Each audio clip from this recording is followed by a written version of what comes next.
ಪದ್ದು, ಪೃಥ್ವಿ, ಏನಾಯ್ತು ಪದ್ದು? ಸಾಮಾನ್ಯವಾಗಿ ನೀನು ಕವಡೆ ಹಾಕಿ ಹೇಳೋ ಮಾತುಗಳು ಸುಳ್ಳಾಗಲ್ಲ. ನೀನು ಕವಡೆ ಹಾಕ್ತಿದ್ದಾಗೆ ನಿನ್ನ ಮುಖದ ಭಾವನೆ ಬದಲಾಯಿತು. ಗಂಡಾಂತರ ಅಥವಾ ಅಪಾಯ ಏನಾದರೂ ಇದ್ದರೆ ನನ್ನ ತಲೆನೇ ಹೋಗಲಿ, ಈ ಕುಟುಂಬಕ್ಕೇನೂ ಆಗಬಾರ್ದು. ಲೇ ಹುಚ್ಚ, ಕಷ್ಟ ಅನ್ನೋ ಕತ್ಲೆ ಕಳೆದು ನೆಮ್ಮದಿ ಅನ್ನೋ ಬೆಳಕಿನ ಕಡೆ ಹೋಗ್ತಾ ಇದ್ದೀ ಕಣೋ. ನೀನ್ಯಾಕೋ ಹೀಗೆಲ್ಲ ಯೋಚನೆ ಮಾಡ್ತಿದ್ಯಾ? ವಿಷಯ ಬೇರೆನೇ ಇದೆ ಕಣೋ. ನಡಿ ನಡಿ, ಎಲ್ಲರ ಮುಂದೆ ಹೇಳ್ತೀನಿ, ನಡಿಯೋ ಬಾ.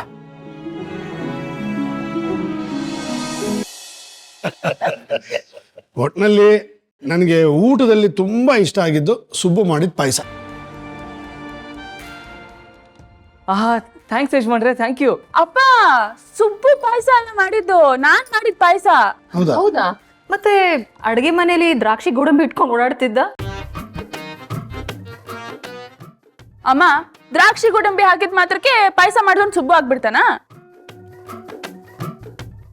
ಆಹಾ, ಎಂಥ ಮಾತು ಹೇಳ್ಬಿಟ್ರಿ ಮೇಡಮ್. ಅಲ್ಲ, ಪಾಯಸಕ್ಕೆ ದ್ರಾಕ್ಷಿ ಗೋಡಂಬಿ ಹಾಕಿದ್ದು ನಾನು, ಸಕ್ಕರೆ ಹಾಕಿದ್ದು ನಾನು, ಹಾಲು ಹಾಕಿದ್ದು ನಾನು, ಕೊನೆಗೆ ಶಾವಿಗೆ ಹಾಕಿದ್ದು ನಾನೇ. ಈಗ ಪಾಯಸ ಮಾಡಿರೋದು ಇವರು ಅಂತ ಹೇಳ್ತೀರ ನೋಡಿ ಯಜಮಾನ್ರೆ, ಸರಿನಾ ಇದು? ಹೌದಪ್ಪ, ಅದನ್ನೆಲ್ಲ ನೀನೇ ಹಾಕ್ತೆ. ಆದ್ರೆ ಸ್ಟವ್ ಹಚ್ಚಿದ್ ಯಾರು?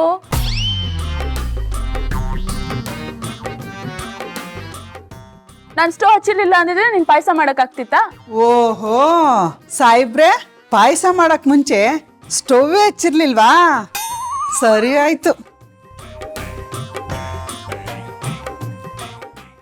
ಬಾ ಪತ್ತು, ಬಾ ಕೂತ್ಕೋ ಬಾ. ಇರಲಿ ಅಮ್ಮೋರೆ. ಅಮ್ಮೋರೆ, ನಿಮ್ಮ ಹತ್ರ ಒಂದು ವಿಷಯ ಮಾತಾಡಬೇಕಾಗಿತ್ತು. ಏನಾಯ್ತು ಪದ್ಮನಾಭ ಅವರೇ? ಏನಾದರೂ ತೊಂದರೆನಾ? ನಾನು ಅದನ್ನೇ ಕೇಳ್ತಾ ಇದ್ದೀನಿ, ಆದರೆ ಏನು ಹೇಳ್ತಾ ಇಲ್ಲ ಇವನು.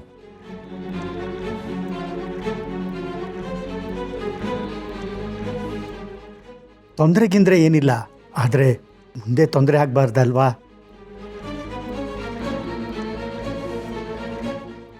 ಯಾವುದೇ ಕಾರಣಕ್ಕೂ ಯಾರ ದೃಷ್ಟಿನೂ ಸಂತೋಷವಾಗಿರೋ ಈ ಮನೆ ಮೇಲೆ ಬೀಳಬಾರ್ದಲ್ಲ, ಅದಕ್ಕೆ ಅಂದ್ರೆ ಏನ್ರಿ? ನಾನು ಪಂಚಾಂಗ ನೋಡಿ ಮಕ್ಕಳ ಜಾತಗಳನ್ನು ತಾಳೆ ಹಾಕಿದೆ. ಎಲ್ಲರ ಜೀವನದಲ್ಲೂ ಹೀಗೆ ನಗು ಸಂತೋಷ ಇರಬೇಕು ಅಂದರೆ ನಾವು ಲಯ ಕಾರಣಾದ ಶಿವನಿಗೆ ಒಂದು ಪೂಜೆ ಮಾಡಬೇಕು.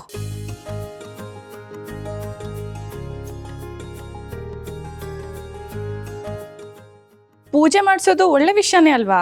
ಖಂಡಿತ ಪೂಜೆ ಮಾಡಿಸೋಣ.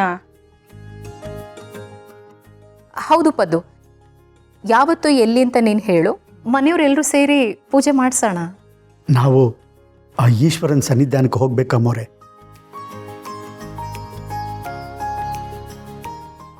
ನಾಳೆನೇ ಒಳ್ಳೆ ಮುಹೂರ್ತ ಇದೆ. ಆ ಮುಹೂರ್ತದಲ್ಲಿ ಆತ್ಮಲಿಂಗಕ್ಕೆ ಪೂಜೆ ಆದರೆ ಭಗವಂತನ ಕೃಪೆ ಎಲ್ಲರ ಮೇಲೆ ಇರುತ್ತೆ ಅನ್ನೋ ನಂಬಿಕೆ.